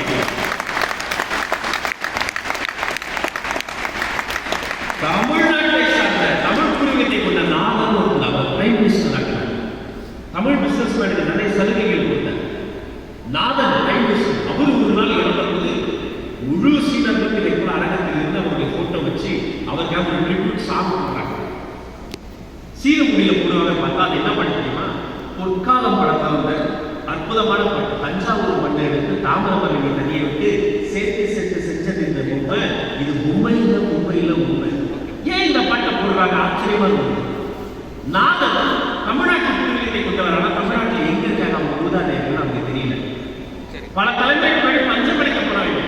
அப்ப தமிழ்நாட்டில் தஞ்சாவூரா இருக்குமா, தாமிரபரணியா இருக்குமா, கும்பகோணமா இருக்குமா, கோயம்புத்தூரா இருக்குமா, திருப்பூரா இருக்குமா, அவருக்கு தெரியல. இந்த பாட்டை கேட்கும் போதெல்லாம் ஒவ்வொரு ஊரை சொல்லும் போதெல்லாம் அதுல ஏதோ ஒரு ஊர்ல நான் பஞ்சத்திலே ரொம்ப கஷ்டப்பட்டு இருந்தது எனக்கு ஞாபகம். சிங்கப்பூரின் பிரதம மந்திரி பஞ்சத்தில் அடிப்பட்ட ஒரு பரம்பரையில் வந்தவர் சிங்கப்பூருக்கே பிரதம மந்திரியாக மாறி காட்டியிருக்கிறார். அவரால் முடியும். கனடா போய் ஆச்சரியமா இருக்கு. கனடாங்கிறது அமெரிக்காவுக்கு மேல, நார்த் அமெரிக்கா. அங்க பனி சறுக்கி விளையாட்டு, பனிமலை அதுல ஸ்கேட்டிங் போட்டு சறுக்கி விளையாடுறாங்க. எனக்கு பயமா இருந்தது. நமக்கு எப்பவுமே அப்படிதான் தெரியல. ஒரு பெரிய பில்டிங் உள்ள கொண்டு போனா அதே கப்பா இது இடிச்சு தலையில வந்து இப்படி இருக்கும். பெயிண்ட் அடிச்சிருப்பாங்க. கை வைக்காது போடுறது வச்சு பாப்பா. ஆமா பெயிண்ட் தான் அடிச்சிருக்கேன். அங்க போன பயமா இருக்கு. சனி பனி சரி விளையாட்டு திடீர்னு உள்ள மாட்டாங்க. பதில் சொன்னாங்க, சார் எல்லா கையிலும் ஸ்மார்ட் வாட்ச் கட்டிடுவோம். பனி சறுக்கல, பனி சுழல்ல ஒருவேளை ஒருத்தர் மாட்டிக்கிட்டா அந்த ஸ்மார்ட் வாட்ச்ல வந்து சிக்னல் பேஸுக்கு போகும். அங்கிருந்து ஹெலி ஆம்புலன்ஸ் வரும். அதாவது ஹெலிகாப்டர் அதுவே ஆம்புலன்ஸா வந்து அதுல இருந்து ஒரு சோல்ஜர் குதிச்சு பனி உள்ளார மாட்டிக்கிட்டு அவரை மீட்டு பேஸை கொண்டு போய் சிசியு கிரிட்டிக்கல் கேர் கொண்டு போய் அவரை காப்பாற்றணும். இவ்வளவு 6 நிமிஷத்துல நடந்து போனார். எனக்கு ஆச்சரியமா இருக்கு. அங்க ஹெலி ஆம்புலன்ஸ் இருக்கு. நம்ம ஊர்ல ஆம்புலன்ஸ் உள்ளாரு எலி இருக்கு. ஹாஸ்பிட்டல்ல எலி கடித்து குழந்தை இறந்துச்சு கூட பதட்டமா இருக்கு. என்னப்பா அவங்க எங்கேயோ போயிட்டாங்க. ஆப்பிரிக்கா போயிருந்தப்ப அவங்களை பார்க்கிற பொழுது அவங்க உடலை பார்க்கிற பொழுது ஆச்சரியமாக இருக்காங்க. ஒவ்வொருத்தரும் 6 அடி. சாதாரண ஒரு வேலை கடைகளில் வேலை செய்யக்கூடிய ஒரு பையனுக்காங்க வந்து 6 பேக் இருக்கு. பீச்ல நான் நடந்து போனேன். ஆப்பிரிக்கா பீச்ல நான் நடந்து போனேன். ஏதோ குதிரை தாண்டி போன காலடி கடந்து அப்புறம் தான் தெரியுது ஒரு ஆப்பிரிக்க இளைஞன் அந்த ஜாக்கிங் பிராக்டிஸ் பண்ணிருக்கான். நான் 3 வாட்டி காலடி எடுத்து வச்சா அவனுடைய ஊருக்கு தாவலுக்கு எனக்கு இணையா வரும். ஏன் அவன் சிறுதானியம் நிறைய சாப்பிடுவான். அவன் உடலை வந்து ஒரு கட்டுக்கோப்பா வச்சிருக்கிறான். உலகம் எவ்வளவோ மாறிடுச்சு. அந்த எல்லா மாற்றத்துக்கு பின்னாடி யாரோ ஒரு இன்ஜினியர் இருக்கான். இது ஒரு 2 சீட்ஸ்லயும் நிறைய செய்யலாம்னு நினைக்கிறேன். உங்களுக்கு டைம் இல்லைன்னா நீங்க என்ன சொன்னீங்கன்னா எப்போ போவீங்களா? 10 நிமிஷம் பேசலாமா? இன்னொரு 10 நிமிஷம் பேசலாமா? அப்போ ஒரே ஒரு வேண்டுகோள், எல்லாரும் ஒரு வாட்டி எழுந்திரிங்க.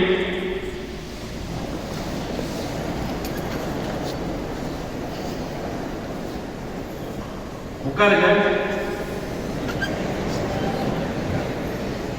தப்பா சில பேர் எழுந்து உட்காரவே இவ்வளவு சிரமம். இப்ப பிரெயினுக்கு ஒரு ஆக்டிவிட்டி. நான் கிளாப் அப்படின்னு சொன்னா கிளாப் பண்ணக்கூடாது. நோ கிளாப் அப்படின்னா கிளாப் பண்ணுவோம். Okay clap.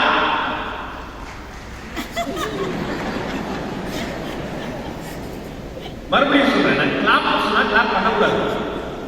நோ கிளாப் அப்படின்னா கிளாப் பண்ண. சரியா? No clap. முக்கியமான 2 செய்தி அது சொல்லும்போது உங்களுடைய ஃபோக்கஸ் கரெக்டா இருக்கும். அதுக்காக முதல் விஷயம், ஒரு 7 வயசை மாத்தீங்கன்னா உங்க வாழ்க்கை நல்லா இருக்கும். இங்க இருக்க பெரியவங்களா வந்திருக்கீங்க, பேரண்ட்ஸ், நம்பிக்கையோடு உங்களுடைய குழந்தைகளை இந்த இடத்துல வைங்க. குழந்தைகளை எங்க கொண்டு போவோம்? தாத்தா பாட்டி வீட்டுக்கு கொண்டு போவோம், கோவில் குளத்துக்கு கொண்டு போவோம். ஒரு கோவில் போனாலும் ஒரு குழந்தைய வந்ததை நினைச்சு நம்பிக்கையோடு விட்டு போங்க. ஆனா விட்டு அப்படியே போயிடாதீங்க. அவனை கண்காணிங்க. அவனுக்கு நம்பிக்கையான வார்த்தைகளை பேசுங்க.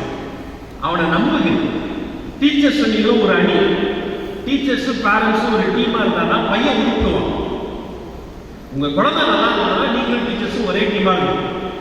அமெரிக்கா போயிருந்தப்ப குழந்தை பிறந்திருக்கு. அவங்க வீட்டில் வந்து ஸ்வீட் கொடுத்தாங்க.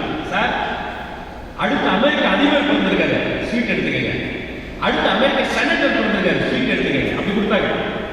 நம்ம ஊர்ல பையன் பண்ண என்ன சொல்லுவோம், எனக்கு கொல்லிப்பட புள்ள வந்திருக்கேன்.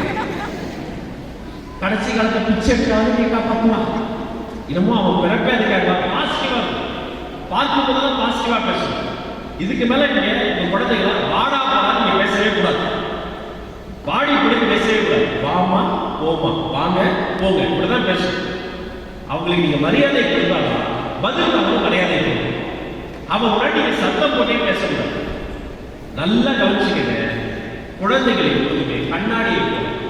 நீங்க என்ன பண்றீங்களோ கட்டாயம் ரெஃப்ளெக்ட் பண்ணுவோம். இதே விஜய் டிவில மிஸ்டர் அண்ட் மிஸ்ஸஸ் சின்னத்திரைன்னு ஒரு நிகழ்ச்சி இருந்தது. யாரா பார்த்துருக்கீங்களா?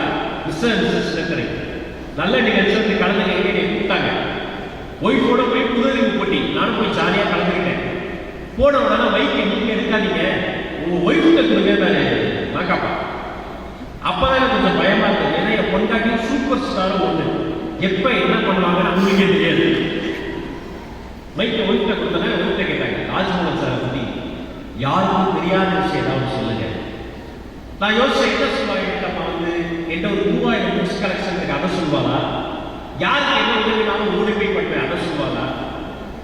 மைக் எடுத்து என்னுடைய கொண்டாட்டி சொன்னார், ராஜ்மோகனை பத்தி யாருக்கும் தெரியாது சொல்லணும்னா, அவர் குளிக்கும் போது வசீகரா பாட்டு கேட்டே தான் குளிப்பாரு. இதுல பெரிய உலக தத்துவமா? முழு நிகழ்ச்சியும் புத்தக கேள்வி யாருமே ஒய்ஃபுக்கு. அந்த மாதிரி தப்பா பதில் சொன்னா தண்டனை யாரு? புருஷனுக்கு. உலகத்தில் இப்படி எவனா போட்டி வைப்பான், விஜய்க்கு வைப்பான். பதக்கத்துல தெரிஞ்ச கேள்விலாம் தப்பு தப்பா பதில் சொல்றான். இந்த அரங்கத்துல ஜென்ஸ் எல்லாம் சொல்றாங்க, பாய்ஸ் எல்லாம் சொல்றாங்க. லேடிஸ் மட்டும் பதில் சொன்னா பிரின்சிபல் உங்களுக்கு ஒரு பரிசு தருவார். லேடிஸ் மட்டும். டீச்சர் சொன்னாங்க, பேரண்ட்ஸ் மட்டும். திருக்குறள் மொத்தம் எத்தனை? யாராவது ஒருத்தர் ஏஞ்சி பதில் சொல்லுங்க. திருக்குறள் மொத்தம் எத்தனை? 1330. நீங்க பேரண்டா மேடம்? பேரண்ட் டீச்சர் அந்த மாதிரி ஒரு பெரிய அரங்கு கேட்டாங்க.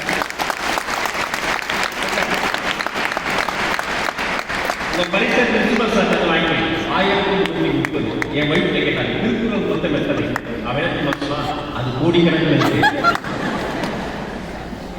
ஒவ்வொரு ரவுண்டுக்கும் அவங்க தப்பா பதில் தண்டனை என்ன? தலைகளாக நடக்கிறது, தவளை மாதிரி தெரிகிறது, கேட்ல பூச்சி வைக்கிறது, சோப்பு தண்ணியில குதிக்கிறது, எல்லாம் சிறியோ சிரிச்சு. இன்னொரு ரவுண்ட்ல கேட்டாங்க, மகாபலிபுரம் உள்ளே நுழைகிற போது நுழைவு கட்டணம் எவ்வளவு? இந்த வாட்டி சொல்லிடுவான்னு நினைச்சேன். ஏன்னா மகாபலிபுரத்தில் ஒரு 500 ரூபாய்க்கு போயிருக்கேன். அந்த சிற்பங்கள்லாம் பார்ப்பேன், ரொம்ப பிடிக்கும். என் ஒய்ஃப் பைக் எடுத்தாங்க. மகாபலிபுரம் உள்ளே நுழைகிற போது நுழைவு கட்டணம் எவ்வளவுனா எனக்கு தெரியாது. ஏன்னா என் புருஷன் மீடியான்னு சொல்லிட்டு அப்படியே போயிடுவாரு. நானும் போய் மரியாதை உச்சகட்டமா அரையிறுதி போட்டி. இந்தியா 2011 தோனி தலைமையில உலக கோப்பை ஒரு வாட்டி ஜெயிச்சது. அப்ப இறுதி போட்டியில இந்தியா எந்த டீமுக்கு அகைன்ஸ்டா விளையாண்டுச்சு இதை சொல்லிடுவான்னு நினைச்சேன்னா என் மனைவியுடைய பூர்வீக விலகு. 2 நான் தோனி வெறியன். 3 அந்த போட்டி நடந்தபோது வானொலியில நேரடி வர்றதை இந்தியா எனக்கு கேட்போம். மைக் எடுத்து சொன்னான், 2011 தோனி தலைமையில இந்தியா உலக கோப்பை ஜெயிச்சப்ப இந்தியாவுக்கு எதிராக விளையாண்ட அந்த டீமுடைய பேரு மும்பை இந்தியன்ஸ். ஒவ்வொரு எபிசோட் முடியும் போதும் பூதவழி ஈடிபியில ஸ்டுடியோல கார் எடுத்தீங்க. என்னுடைய ஐஏஎஸ் போட்டர்ஸ் இருக்கு, அது வர்ற கார்லயே சண்டை. இது கூட உனக்கு தெரியாதா? என்ன அறிவுமொழிக்கு போச்சா? இதெல்லாம் படிக்க மாட்டியா? இதுக்குதான் நான் வரல. என்ன எல்லாருடைய வந்து திட்டுறீங்களா? இதுதான் என் வேலையா? நான் திட்டேன். எனக்கு 2 பசங்க. மூத்த பையன் பகத்சிங் 4ஆம் வகுப்பு படிக்கிறார். இளைய மகன் தீவிரன் 2ஆம் வகுப்பு படிக்கிறார். டிவியில போட்டே உடைக்கிறார். அவங்க என்னுடைய சொத்து. அவங்க வந்து இந்த டிவியில என்ன பார்த்தாலும் அப்படியே பேசுவாங்க. இப்ப டாட் ஒரு படம் வந்து சிவகார்த்திகேயன் படம், அதை பார்த்துருப்பா போல. மார்க் கம்மியா வந்தது தமிழ்ல. அவங்க அம்மா உங்களுக்கு கேட்கிறா, தமிழ் பேச்சு ராஜ்குமார் மகனாட்டு மார்க் கம்மியா வாங்கிக்கிறா. அவன் சொன்னா, ஆப்பா தெரியாம பண்ணிக்கலாம். எனக்கு திக்கிச்சு. என்னடி டான் பட வசனத்தை சொல்றாங்க, சோத்த திட்ட என்ன திட்டுன்ற? நான் திங்க டிஃபா போயிட்டான். டிவியில வர நிறைய பேசுவாங்க. இப்ப எங்க சண்டை வந்துகிட்டே இருக்கு பாருங்க. ஒரு வாரம் கழிச்சு ஹால் அவங்க 2 பேரும் இதை விளையாடுறாங்க. நான் ஸ்டடி ரூம்ல இருந்து இதை கேட்குது. இவன் சொல்றான், உனக்கு அறிவே இல்லை. அவன் சொல்றான், உங்க குடும்பமே இப்படிதான்.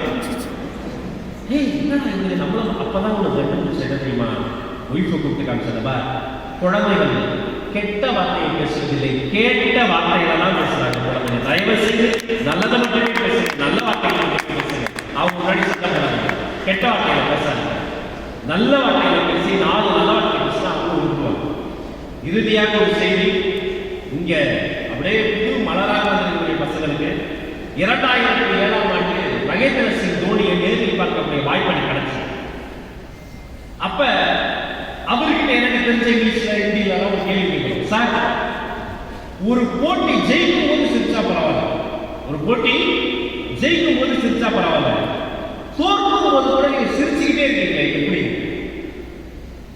அவரு உடனே நான் ஒரு சாதாரண ஆளு எனக்கு பதில் சொல்ற தோனி ஒரு போட்டி ஜெயிக்கும் போது தோக்கும் போது நான் பார்க்க மாட்டேன் நான் விளையாடுறது வெளியில இருந்து பார்க்கிற என்னுடைய செலக்டர்ஸ்க்காக விளையாடுவது நான் விளையாடுகிற போது எனது அணியில் இருக்கக்கூடிய சீனியர் பிளேயர் சொல்வதற்காக நான் விளையாடுவது நான் விளையாடுகிற போது கடைசி ஓவரில் கடைசி பந்தில் ஜெயிப்போமா தோற்போமா என்று நினைத்துக் கொண்டே இந்த ஓவரை விளையாடுவது வெற்றி தோல்வி எனக்கு அவுட்புட் தான் எனக்கு இந்த ப்ராசஸ் முக்கியம் இந்த நொடி உலகத்திலேயே எனக்கு பிடிச்ச விஷயத்தை செய்கிறேன் அதனால சிரிச்சுக்கிட்டே இருக்கேன் உங்களுக்கும் அதை தான் சொல்லுவேன் பக்கத்து வீட்டுக்காரர் சொன்னாலும் படிக்காதீங்க யாரோ ஒருத்தங்க சொல்றாங்க படிக்காதீங்க அப்பா அம்மா கம்பல் பண்றாங்க படிக்காதீங்க பிடிச்ச விஷயம் நினைச்சு இதை பிடித்த மாதிரி படிங்க மகேந்திர சிங் தோனி என்ற ஒருவர் வருவதற்கு முன்பு 27 ஆண்டுகள் இந்தியா தவம் இருந்தது மாவீரர் கபில் தேவ் ஒருத்தர் வந்தார் ஒரு நேர்வாடி உலக கோப்பையை ஜெயிச்சார் அதன் பிறகு சச்சின் ரமேஷ் என்றும் 16 வயசு பையன்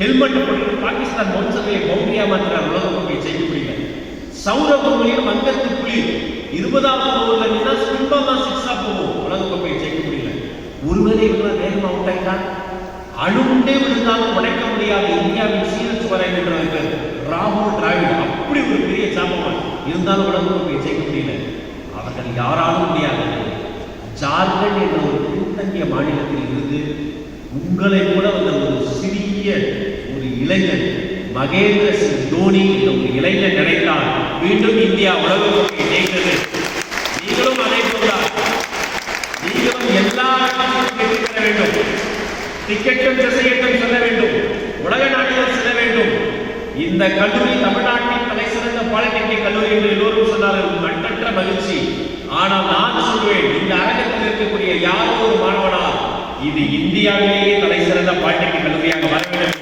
என்று இந்த வாய்ப்பை கண்டிப்பாக நினைக்கிறேன் இந்த பொன்னான வாய்ப்பை தந்த நம்முடைய கல்வி குடும்பத்திற்கு நீங்கள் அத்தனை பேரும் கிளாப்ஸ்